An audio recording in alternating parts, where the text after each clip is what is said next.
It's a popular thing in our culture no matter where you are, but do you know if your favorite vendor could pass a health inspection? Thanks for joining us tonight on WBTV News at 11. I'm John Carter. And I'm Kim Anderson. The Mecklenburg County Health Department says there's been dozens of complaints about vendors operating without a permit. WBTV's Matt Fernandez joins us live from South End. Matt, what do officials say about people looking for a late night bite? Health officials say you need to be vigilant. It's here in South End. They have seen an uptick in those complaints, and they say it can pose serious health concerns. If you head uptown or hit South End, it's not hard to miss food trucks and street vendors. Something Kaylee Middlestead and Andre Pakoviov enjoy.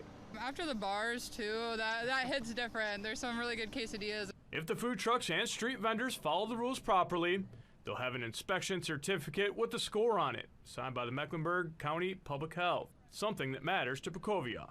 It's important because that means someone has vetted them and they know the food is safe. And I mean, eating the wrong food poisoning, could lead into a horrible direction. But the Mecklenburg Public Health Department says they have seen an increase in complaints of food vendors operating without permits. Renard Washington, the director of the Public Health Department, says since last year, they've received 185 complaints of not having a permit. We've got folks who have not cooperative with our staff, and we have had to escalate some of those up to CMPD to help us mitigate the risk to the public. Most of the complaints are for street vendors selling food between 8 p.m. and 2 a.m.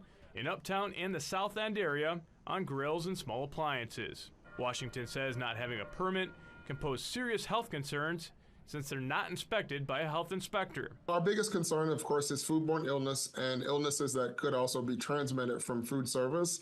And so that's what we're working to protect against, individuals getting sick unnecessarily from consuming food that either hasn't been handled properly, stored properly, or prepared or cooked properly. He says to be on the lookout for those inspection certificates, making sure they're legit, something that Pakoviov and Middlestead will be doing while enjoying their late night snacks.